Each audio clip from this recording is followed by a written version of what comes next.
Well, during a British conference on comparative world religions, experts from all around the world and in different religions were discussing what was unique to Christianity. What was the belief that was unique to Christians? And they started discussing just different elements of the Christian faith, and they started talking about the incarnation, and well, other religions have stories of gods becoming men, and then they started talking about the resurrection. And again, other religions have stories of people coming back from the dead, and again, this discussion just kept going on and until C.S. Lewis walked in the room and he asked, well, what's all this rumpus about? And they told him that we're discussing what's unique to Christianity. And C.S. Lewis, in his very quick response, has said, oh, that's easy. It's grace. After some discussion, they agreed. The notion of God's love coming down to earth, free of charge, no strings attached, it seems to go against every just inkling of an instinct of humanity. The Buddhist Eightfold Path, the Hindu doctrine of karma, the Jewish covenant, and the Muslim code of law, each of these offers a way to earn approval. Only Christianity makes God's love unconditional. Grace, it's an amazing thing, isn't it? We sing Amazing Grace because it is amazing. It's almost unnatural, grace is. As people, I think that we instinctively, we experience this in life where basically you get what you deserve very often. What you put in, you get out. We say things like, there are no free lunches. We say, you do the crime, you do the time. You get what you earn. You get what you deserve, what you work for in life. We experience this in school. In school, we don't, teachers, unfortunately for me, they don't just give out free A's. You don't just get an A just for showing up. You have to do the work. You have to earn it and deserve that A. Your boss isn't just going to walk up to you and give you a promotion unless you've earned it and deserve it. And unfortunately, our bodies, we have to put the work in. The scale doesn't lie. We have to eat right, make healthy decisions. We have to exercise, go out for walks, runs, bike rides, whatever. But we have to put the work into it. And so, grace is kind of this almost unnatural thing, isn't it? So, some questions I want to look at today. How can salvation be free? How can God's forgiveness be freely given to all? What is God like? How does He look at us? I think to help answer some of these very important life questions, I want to look at one of Jesus' most famous parables that He ever spoke. In fact, Charles Dickens said of this parable that it's the finest short story that has ever been written. Any guesses which parable it is? Turn with me now to Luke chapter 15, verse 11 through 32, and we're going to look at the parable of the prodigal son. Some have said that maybe this parable would be better titled the parable of the loving father. And of course, in this, the father represents God and His love for us. But let's just dive into this and see how God can speak to us today. So we're going to look at, again, Luke chapter 15. We're going to look at just verse 11 and 12 right now. I'm just going to kind of take it a section at a time and just discuss it, break it down a little bit. Verse 11, Jesus continued, there was a man who had 2 sons. The younger one said to his father, Father, give me my share of the estate. So he divided his property between them. Now I'm going to stop right there and just talk about this. So the bright lights of the big city, they're calling this young man. They're calling this young man, and this young man, he goes to his father and he has a request. In fact, it's a pretty bold request. He says, give me my portion of the inheritance. And that day, how it worked was that the father would have divided the inheritance up in 3 sections. Because there were 2 sons, the oldest son would get the double inheritance. And so he would get 2/3. And the younger son here, he's asking for 1/3. I mean, if there were 4 sons, it would be divided in 5 sections. The oldest would get the double portion. If there were 10, it would be divided in 11, and so on. So this youngest son here, in this case, he's asking for 1/3 of his father's estate. And bold is probably not even the word to describe this request. I mean, can you imagine, especially parents having your child ask for this request? It's insulting. It's basically saying, Dad, why haven't you hurried up and just died already? Just drop dead, Dad. I mean, it's basically what this request is. I mean, can you imagine? It's just incredibly insulting. This would have severed that relationship between father and son. And so the father, and being a good father, he wasn't under obligation, but he went ahead and honored his son's request, and gave the young man what he wanted, and then the young man left. Let's read verse 13 through 16. Not long after that, the younger son got together all that he had, set off for a distant country, and there squandered his wealth in wild living. After he had spent everything, there was a severe famine in the whole country, and he began to be in need. So he went and hired himself out to a citizen of that country, who sent him to his fields to feed the pigs. He longed to fill his stomach with the pods that the pigs were eating, but no one gave him anything. And so as I read this, I'm struck by the words distant country. It kind of sticks out to me. This young man, he wanted to run as far away as he possibly could, and he wanted to get to a distant country, far away from his father's house, his father's rules. He wanted to live life on his own in his own way. And so, he ran to this distant country. And I ask you, have you ever ran to a distant country? Maybe not literally, but just metaphorically, like just in your heart, ran away from God. I think we probably all have. We probably all ran away from God at some point in our life. And here's this young man.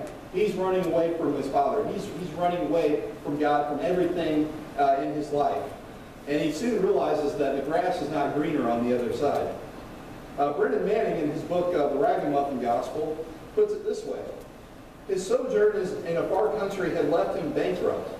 The days of wine and roses had left him dazed and disillusioned. The wine had soured and the roses withered. His declaration of independence had reaped an unexpected harvest. Not freedom, joy, and new life, but bondage, gloom, and a brush with death. Isn't that the way that sin is, though? It promises everything. Sin promises everything, but yet it gives nothing. Sin, it's a counterfeit. It's a fake. It's fool's gold. It's like finding a piece of fool's gold and thinking, oh yes, I'm going to quit my job and I'm going to live on a tropical island somewhere, and then you realize that it's only fool's gold. That's what sin is. John 8:34, Jesus replied, I tell you the truth. Everyone who sins is a slave to sin. You think you're free, but you're actually a slave to that sin.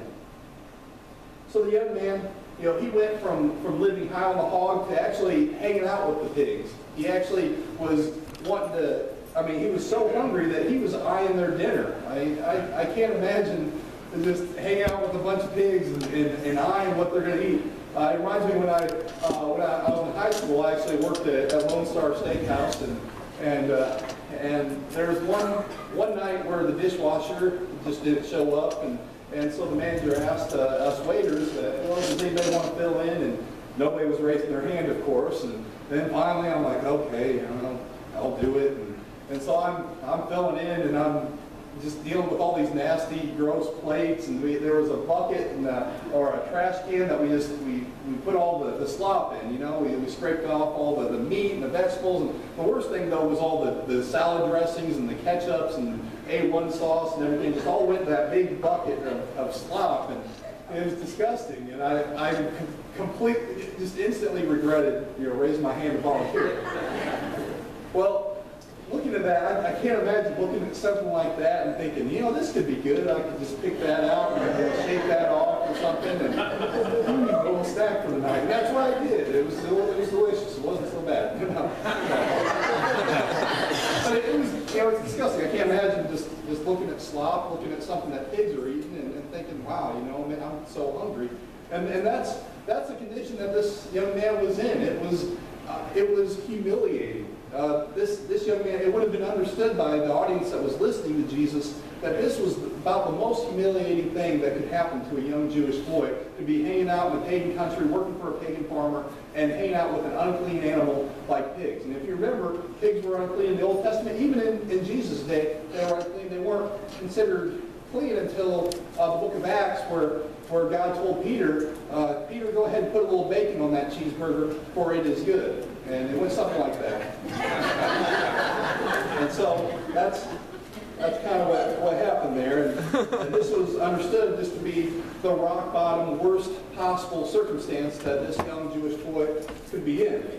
Let's read verse 17 through 19. When he came to his senses, he said, how many of my father's hired men have food to spare? And here I am starving to death. I will set out and go back to my father and say to him, Father, I have sinned against heaven and against you. I am no longer worthy to be called your son. Make me like one of your hired men. So he got up from there and went to his father. And so, he eventually came to his senses. He eventually had one of those aha moments that he just realized, this is just dumb. This is not taking me where I want to go. I think we have this feeling often when we're driving, I think at times. At least I do. I mean, I'm a guy, I don't ask for directions, and I'm sure many can relate. But we have this feeling when we're driving, we're looking for a particular building or house, and then we look out and there's just farmland or something. We see cows and horses, or we're driving a trip that should take only 20 minutes, but then it takes you 2 hours, and you're in the middle of Indianapolis, and you're just road raging like crazy, and that happened to me once. It was supposed to be a 20-minute trip. It was like Gilligan's Island, and it took 2 hours. And so, or maybe you're heading east, and you should be heading west. Sometimes we just have that realization that the road that we're taking in life, it just does not take us where we want to go. And if we're wise in life, we plan with the end in mind. We plan with, okay, is this taking me where we want to go? And the young man, he realizes that everything he wanted in life was there with his father, and he needed to go home at this point. But the problem is, his past and what he had done. It's a kind of an obstacle. So this young man, you see here, he starts rehearsing this apology, because he just can't show up. So he has to rehearse this apology, and he begins saying, I've sinned against God, I've sinned against you. I will work for you because I'm no longer worthy to be called your son. And I imagine it's a long trip, and I can just imagine this young man just repeating this over and over. I'm a failure. I've sinned against God, I've sinned against you. I'm no longer worthy to be called a son. He probably just repeated that over and over on his way home. Let's see what happens here. Verse 20 through 24. But while he was still a long way off, his father saw him and was filled with compassion for him. He ran to his son, threw his arms around him, and kissed him. The son said to him, Father, I have sinned against heaven and against you. I am no longer worthy to be called your son. But the father said to his servants, Quick, bring the best robe and put it on him. Put a ring on his finger and sandals on his feet. Bring the fattened calf and kill it. Let's have a feast and celebrate. For this son of mine was dead and is alive again. He was lost and is found. So they began to celebrate. So I want to point out some things that the father could have done in this circumstance. The father could have done, but he didn't. The father, first off, he could have just slammed the door in his face, not said a word. I think the young man would have got the point. The father, he could have just said, you know what, okay, you can come back, but you know what, you owe me some money. How about you give me that third back, and then you can come back and be part of the family. That father, he could have said, all right, you can come back, but listen here, you screwed up, and let me give you 5 reasons why you screwed up, because of this, that, this, and that. He could have just lectured the young man, but he doesn't. What we see instead is this beautiful picture of grace, one of the most beautiful pictures of grace in the whole Bible, that while he was still a long way off, the father, he sees him. And we get the sense that the father is waiting for that son to come back, that he's watching and waiting. And when he sees him, he goes a running. He's sprinting to this young man, his son, and he throws his arms around him, and he kisses him, he embraces him. This word kissed here could be maybe better translated as just smothered in kisses. I mean, this was, this was like if you were on a trip with your child and you're in the big city and you lose your child and they're just gone. And then you run up and that kind of embrace you might give that child. Or maybe you have a friend or a family member that gets in a car wreck and almost dies. And this is just, big bear hugs and sloppy wet kisses. I mean, that's what this is, and tears. That's the kind of embrace that the father had for the son. I find it funny, though, that if you notice here, that the young man, he still starts going into this apology. He still starts, Father, while the father's probably just hugging him and tackling him, he's like, I've sinned against you, I've sinned against God, and the father, he's not hearing it. In fact, the father, he's calling for his servants to get the barbecue grill going, and let's throw some meat on the fire, and let's dress this young, my son, his back. Let's get him a robe and sandals, and let's get a ring on his finger, symbolizing that he is a son of the Father.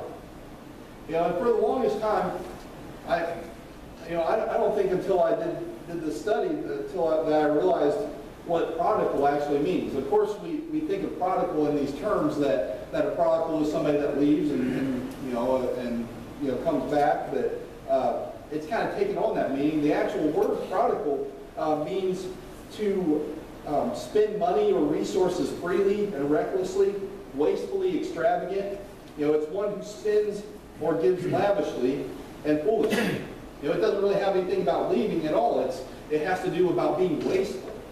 And the young man, he was wasteful with his spending. But I find it interesting that as wasteful and lavish as this young man was, the father is even more wasteful and lavish with his love and grace. He can't wait to lavish his sons with grace and love. He can't wait to lavish you and I with his grace and with his love. Like the prodigal son, God, he'll accept us no matter where we're at. But often, we have to take that first step. We have to turn our hearts around to him. And a lot of times people don't think that they can come to God because they feel like, God, he just won't understand what I've done. I've sinned. I've done terrible things. Again, in the Ragamuffin Gospel by Brennan Manning, it says this: we don't have to sift our hearts and analyze our intentions before we're returning home. The Father just wants us to show up. We don't have to tarry at the tavern until purity of heart arrives. We don't have to be shredded with sorrow or crushed with contrition. We don't have to be perfect or even very good before God will accept us. We don't have to wallow in guilt, shame, remorse, and self-condemnation, even if we still nurse a secret nostalgia for the faraway country. The Father falls on our neck and kisses us. It doesn't matter how far away that you've strayed, no matter what sin you've done, there is no sin that can separate you from the love of God. And you cannot outduel God's grace with your sin. And God, he will always love you. He's patient with us. 2 Peter 3:9 points out that the Lord is not slow in keeping his promises, as some understand slowness. Instead, he is patient with you, not wanting anyone to perish, but everyone to come to repentance. A lot of times, we wonder, where is God? Why doesn't God, or why doesn't Jesus just come back and save the earth? I think that the reason why is that he is patient. He's giving the church, he's giving us an opportunity to share that love with other people. He's given time. And we probably don't deserve it, but yet he gives it freely because he is the prodigal God. He is one that gives lavishly to us, and he loves us. Verse 25 through 32, the other side of the story, the older son. Meanwhile, the older son was in the field. When he came near to the house, he heard music and dancing. So he called one of his servants and asked him what was going on. Your brother has come, he replied, and your father has killed the fatted calf because he has him back safe and sound. The older brother became angry and refused to go in. So his father went out and pleaded with him. But he answered his father, look, all these years I've been slaving for you and never disobeyed your orders. Yet you never gave me even a young goat so I could celebrate with my friends. But when the son of yours, who has squandered your property with prostitutes, comes home, you kill the fatted calf for him? My son, the father said, we had to celebrate and be glad because this brother of yours was dead and is alive again. He was lost and is found. You know, the older son in the story, he represents the Pharisees, the teachers of the law. Actually, this whole parable of the prodigal son was in response to the religious establishment accusing Jesus of all things. They accused him of eating with sinners and hanging out with sinners they were questioning the company that Jesus was keeping. And, you know, so there's music and dancing and celebrating. Luke 15:10 says, in the same way, I tell you that there is rejoicing in the presence of angels of God over one sinner who repents. See, the older son, the problem is that this older son, he doesn't share the father's joy. In fact, he won't even come into the house. You know, we all think of the fact that the father goes to meet the younger son, but he also, in this instance, he comes out to meet the older son as well. You know, the older son, he's furious. You know, he starts out his talk by saying, look, exclamation point, look, Pops. You know, it's kind of sets the tone for the whole speech. You know, he's angered because of the love and grace that's given to the younger son. He's jealous. If you notice that the father tells the father, the younger son, or the oldest son tells the father that your son has squandered your wealth. You catch that? He says, your son. See, the older brother, he'd already disowned his brother. You know, your son. The father explains that, you know, everything I had was yours. In fact, literally, I guess everything is his because his younger son had already taken the inheritance. And he tells him, you know, this brother of yours, see, he's trying to reconcile that relationship. You know, he was dead, but now is alive. He was lost, but now is found. And then we get to the end here, and it's kind of interesting because this parable, it actually ends without a real conclusion. We don't actually see, well, what does the brother do?